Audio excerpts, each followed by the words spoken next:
Is Sonic finally turning a corner? Thankfully, yes, with the reintroduction of Shadow the Hedgehog, the ultimate life form. Sonic X Shadow Generations is a great game with hours of content that will please longtime fans that the series is finally going in the right direction.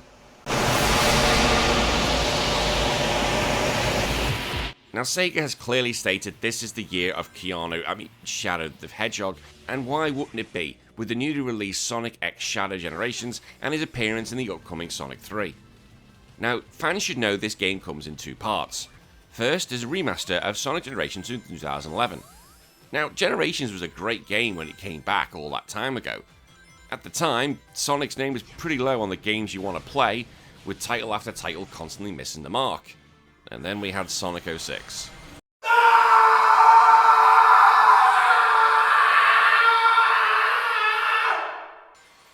Generations used a smart mixture of past and present Sonic gameplay, where modern Sonic gets sucked into a time warp and has to work with his past self to solve the problem. Now, the plot stays pretty much the same, and as a fan, Generations is great. The remaster makes the game look even better. It's added some of the abilities from some of the current games, and also chows that you've got to find from each level. So if you do love Generations, you're going to be very happy here. But the main draw is the second part, and that's Shadow's side. Now, for those who are new to Sonic, Shadow can be easily considered the edgelord of Sonic. Think Sasuke or Vegeta. But we all know there's only one winner here. It's time to end this. Chaos Blast! Uh-oh. Sayonara! Shadow has a huge fan base, and using Keanu Reeves to voice him in the movie was pretty genius. Now, as for Shadow's story, it runs alongside Sonic in Generations because he wasn't in that game. Here, he's at the spaceship Ark, where all of a sudden he gets drawn into the time calamity as well, and he has to go and fight Black Doom all over again, who was his nemesis in past games. But being in this time warp forces Shadow to face his trauma continuously, which is kind of brutal. But also, he has to go through the rest of his past, through the levels that were in Sonic Adventure 2, Shadow the Hedgehog, and yes, Sonic 06. This could be a bit of a worry for Shadow because he doesn't have the history that the Blue Blur does. But they get around this by using levels that are influenced by Sonic Forces and Sonic Frontier. It wasn't even in Sonic Frontier! Now, I was previously able to play the first level on OzPAX of Shadow's journey and I was absolutely blown away. So now getting my hands on it is absolutely incredible. Shadow's levels showcase how far the Sonic formula has gone, and it feels like Sega have finally got it. Now, whilst playing this, the game constantly kept pushing me forwards, and when I usually play Sonic games, I have this constant feeling that I'm randomly going to fly off to my death, or fall through the floor, or just shout, "Oh no." But the level designs here are truly top notch. The first level alone is absolutely incredible because halfway through the stage, you wonder if Shadow's been eating some naughty mushrooms or been sent into the mirror dimension by Doctor Strange. Shadow controls absolutely fantastic with the homing attack finally on another button away from the jump. He also has chaos control from the off, so he has the ability to stop time, which allows him to punch missiles, because why not? Either way, that segment just looked absolutely awesome. Or you can use chaos control to help with platforming, which is cool as well. It just shows him off to be an absolute badass. However, to completely put him away from the Blue Blur, he gets his own new abilities called Doom abilities. Now, these are gathered through the story, and there is a reason why he gets them, and I'm not going to go there here for spoiler reasons. But they are basically new powers that he gets to use and acquires along the story. Now, one of the coolest abilities I thought he got was Doom Blast, where Shadow can basically hold his opponent in the air, kick them as far as he wants, and then as he's kicked them through buildings Dragon Ball Z style, he then automatically teleports to where they were. What's cool with the Doom powers is that as you unlock them through the story, you can actually go back to previous levels and they can help you breeze the levels. Like, you get Doom Wings, which makes you feel all Akiri-like. You get to use them early on, but when you get them properly, you can go back and just breeze through some of the levels and just glide all over it, which is a nice little touch. But this highlights one of the problems. Well, because Shadow Generations is so good, it makes Sonic's side of the deal not as good.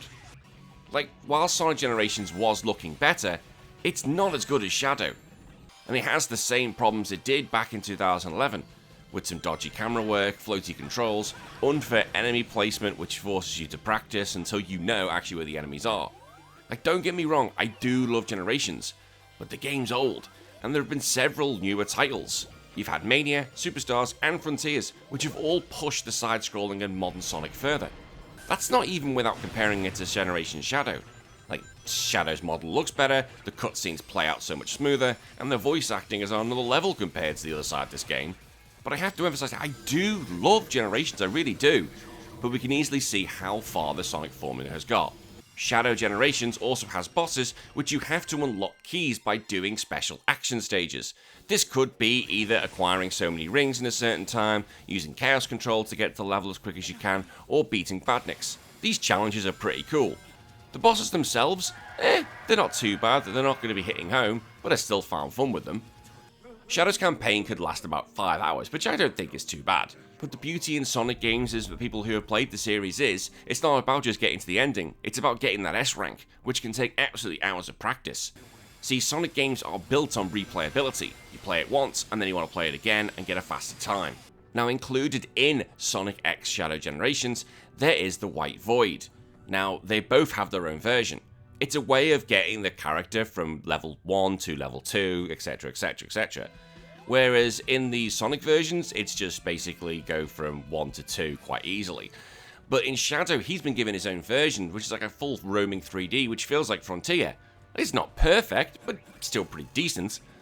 And within that void, you can obtain unlockables, including artwork or audio tracks. Now, speaking of the audio, the soundtrack is absolutely fantastic here. Sonic games always are. Like, you can in fact change the background to any song you want from the Sonic series. So if you want to have Live and Learn, you can, but we all know Escape from the City's the best. Now, let's talk about the elephant in the room. Oh, we are going there. Censorship. There has been the odd change. The first is that the relationship between Sonic and Amy. They've kind of reduced Amy's personality trait that she's simply a fangirl for Sonic. I think this is because Amy's personality has moved away from how it was back in Sonic CD, and I can understand how they're trying to grow her as a character. The second is, well, hold on boys and girls, Rogue's cleavage is gone. Yes, they've covered it up. Like, I always thought when I saw her original design, I was like, okay, why does she have cleavage? But it is what it is, and as this is a remake, I felt it should have been left alone. Hey, Sega, just as a heads up, are you planning on bringing back these 4 Bleach games because you made them?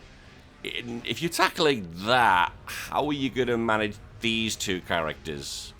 Now, going back to Sonic X Shadow Generations, now when you're looking at which version to get of the game, I'd probably say the deluxe version, because you're going to get that DLC with Keanu Reeves coming out in December, which works great alongside the film's release.